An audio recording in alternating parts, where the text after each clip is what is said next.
Welcome to the deep dive. We often focus on digital threats, remote hacking, phishing scams, that sort of thing.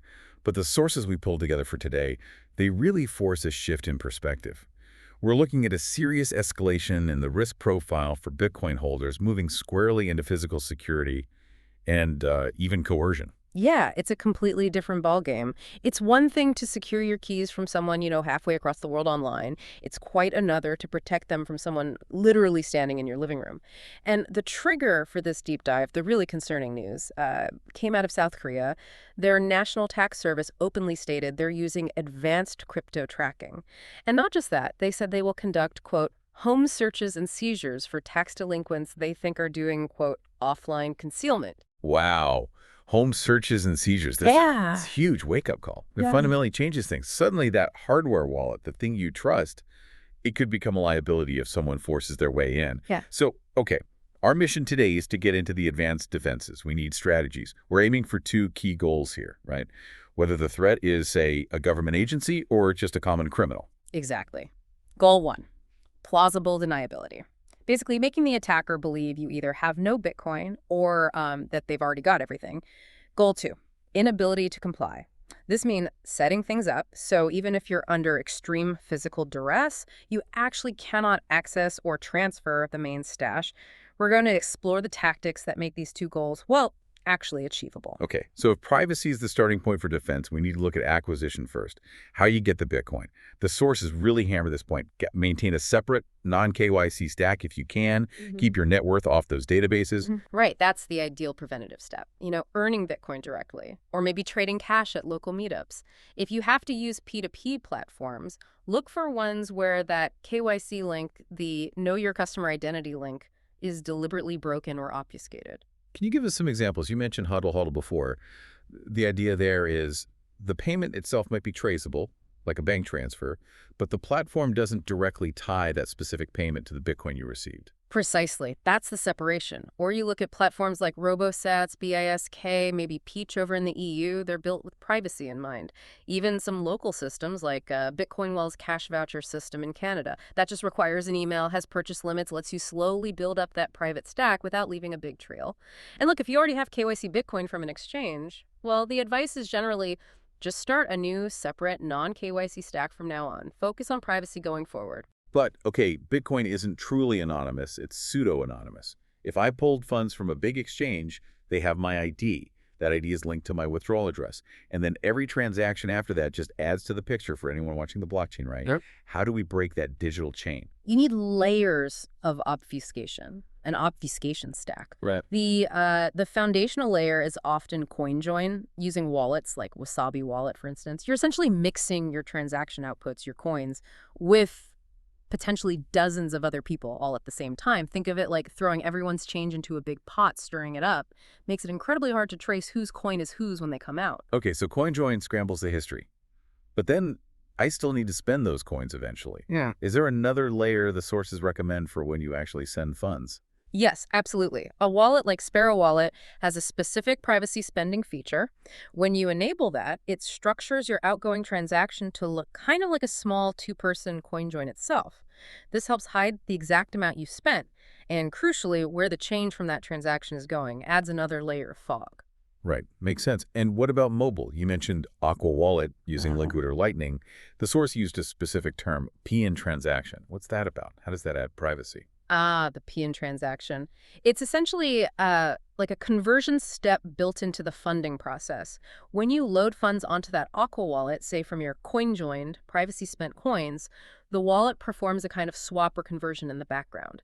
It makes it structurally harder for someone watching the chain to directly link the on-chain funds you sent in to the specific Lightning channel or liquid balance you now hold off-chain.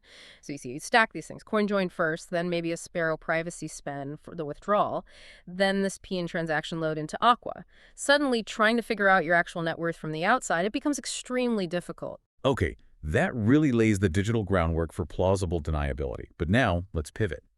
What if all that digital privacy fails or isn't enough?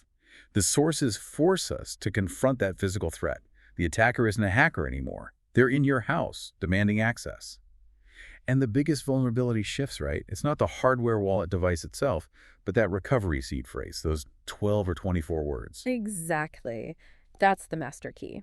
Basic Security 101 is store that seed phrase somewhere separate from the device. Offsite is best, sure. A good hardware wallet, like a cold card, has a PIN and might brick itself after, say, 13 wrong tries. That buys you maybe a little time, some resistance. But if you're truly coerced under duress, you'll eventually give up the PIN. All those passive defenses just crumble. We need active defenses. Active deniability. Which, Yes, that's the key to the plausible deniability part. You're forced to comply. You enter your main PIN for the hardware wallet. It opens up the standard wallet, derived just from the 12 or 24 words. The attacker sees a small amount. Plausible. okay, but wait. Wouldn't a smart attacker just say, okay, now give me the passphrase? They'd assume there might be one. How does this setup still let you deny having more? Ah, this is the clever part of how these wallets are designed. If they force you to enter the real passphrase, you deliberately enter one that's wrong. Maybe you use different capitalization or misspell a word slightly. The hardware wallet doesn't say incorrect passphrase. Instead, it just silently generates a brand new, completely empty wallet based on that incorrect phrase you entered. So it shows a zero balance. You can then plausibly claim, look, I told you that was the only account, and now it's empty because the passphrase was wrong, or that must have been it. Deniability maintained. Through a kind of technical trick. That's clever. But it feels messy. Keeping a decoy amount, remembering which PIN is which, you could slip up, couldn't you? Accidentally use the decoy. You absolutely could. It requires discipline, no doubt about it. But if your main goal shifts away from just deniability towards pure inability to comply, especially if your seed phrase is safely off-site, then we can talk about trick pins. Right, the sources mention this, specifically for devices like CoinKite's Cold Card Q. Why does it need that specific hardware? What makes it different? Devices like the Cold Card have very open and customizable firmware, down to a low level, that lets you configure special features. With a trick PN, you set up a secondary PN, something easy to remember under pressure, maybe 999999 as the source suggested. Now here's the trick. You configure the device so that entering this specific PN doesn't open the wallet at all. Instead, it triggers an irreversible action. Either it completely wipes the device's memory or it permanently bricks it, makes it unusable. So the moment you're forced, you enter that trip PIN, the device essentially self-destructs, digitally speaking. Compliance becomes physically impossible. You literally cannot give them the money from that device anymore. Wow, okay, we're getting into some really serious structural defenses now. Distributing the keys, making sure no single point of failure exists. The sources brought up seed XOR. Splitting the seed, that sounds complex. Is that practical for an average user? Seems like you'd need a background in cryptography. It is definitely advanced, but the concept isn't that complicated if you think about it like puzzle pieces. Seed XOR takes your original seed phrase, your master key, and splits it into, say, 3 new sets of 12 words. Now, each of these 3 sets looks and acts like a completely valid, standard 12-word seed phrase. You could even load each one with a tiny decoy amount. But here's the crucial part. To get back to your original main seed phrase that controls the real funds, you need to combine all 3 pieces using a specific mathematical operation called XOR. Okay, so if an attacker finds only one of those pieces, or forces me to reveal one, they get a working seed, but only to a tiny decoy wallet. And critically, even under duress with that one piece, I cannot reconstruct the main wallet because I need the other 2 pieces as well. That sounds like incredibly strong inability to comply. It is. It achieves that goal exceptionally well. But, and this is a big but, we have to talk about the trade-off. Seed XRR demands extreme diligence, meticulous backup and storage, because you need all the pieces to recover your funds. If you lose just one of those XR-read seed phrases, fire, flood, simple mistake, your entire backup is useless. The main funds are gone forever. It has very, very low fault tolerance. Right, that risk is significant, which probably pushes many towards the final main solution discussed. Multisig, the M of N setup, requiring multiple keys, say 2 out of 3 keys to authorize a transaction. This feels like it balances fault tolerance and inability to comply much better. It's generally considered the gold standard for exactly that reason. It offers both. If you set up your own multi-sig, maybe using software like Nunchuck or Sparrow Wallet, you typically store your, say, 3 keys in 3 completely separate locations, different buildings, different cities even. Now, if an attacker gets access to you and the location you're in, they only get 1 key. And 1 key out of 3 is useless in a 2 of 3 setup. Boom. Inability to comply, guaranteed. And the fault tolerance is built right in. If 1 key gets lost or destroyed, No problem. I still have the other two needed to access and move the funds. Exactly. Plus, the sources mention options for users who want even more peace of mind regarding recovery. Assisted multisig services, like Nunchuck's Honey Badger plan was mentioned. In that model, a specialized company holds one of the keys, say the third key in a 2 of 3 setup. You hold the other two. If you lose one of your keys, you can work with the company, using your remaining key plus their key, to recover your funds into a new setup. And importantly, often without needing stringent KYC or ID verification with that third party. Okay, let's consider really extreme situations. Maybe needing to cross a border quickly, leave a dangerous situation. High stress, need for speed and discretion. How do you handle seed phrases when you might only have your memory to rely on and physical security is zero? This is where border wallets came up. Border wallets are a really ingenious approach, kind of leveraging human memory limitations as a security feature. You don't actually memorize the real seed phrase that holds your funds. Instead, you memorize a much simpler, different seed phrase. This memorized phrase doesn't control your main funds. Its only purpose is to deterministically generate a unique grid, like a bingo card, filled with all the possible Bitcoin recovery words in a specific order. Okay, so the memorized phrase just creates the template, the grid. The actual secret is Yep. what? A pattern on that grid. Exactly. The real secret you need to protect is just a simple visual pattern or path on that specific grid. Maybe it looks like an L shape, or a diagonal line, or connects 4 specific points. That pattern tells you which words on the grid are your actual recovery words for your main wallet. The clever part. That initial memorized phrase that generates the grid. You could store it almost anywhere, Google Drive, email draft, text message. Because without the memorized visual pattern, the grid itself is useless to an attacker. That is seriously clever, compartmentalizing the secret into something purely visual and mental.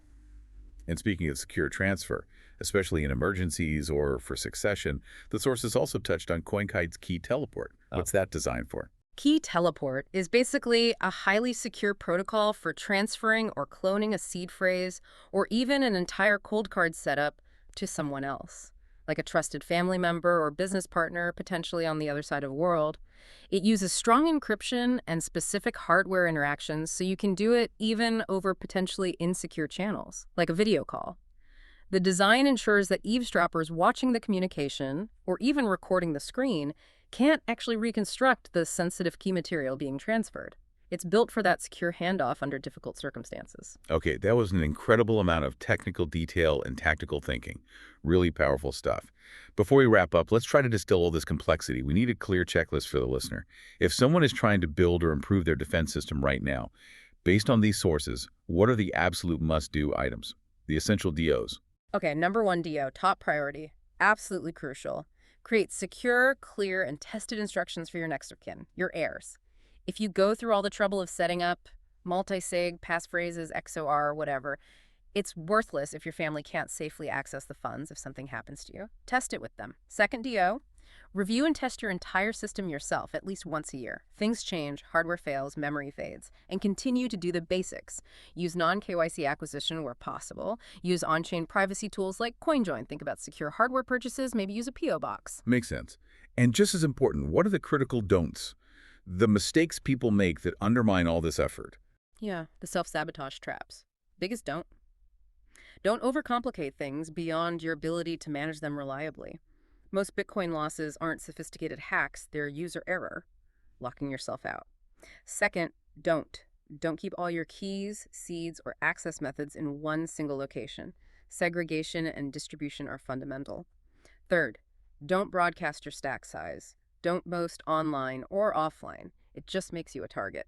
Stay humble, stay quiet. And finally, the core principle here, don't rely on just one security technique. Assume any single defense might fail. Always have layers, always have a backup plan, a contingency. So what does this all mean for you, listening right now? We've journeyed through a whole spectrum of defensive tactics today, from simple PDP buying and CoinJoin basics, right through to decoy wallets, trick peons, and these complex multi-layered setups like seed XOR and multisig. The goal isn't necessarily to go out and implement every single one of these things tomorrow. That's probably counterproductive. It's about building your knowledge, understanding the threats and the tools, and then incrementally strengthening your own security posture. Walk, don't run. Right.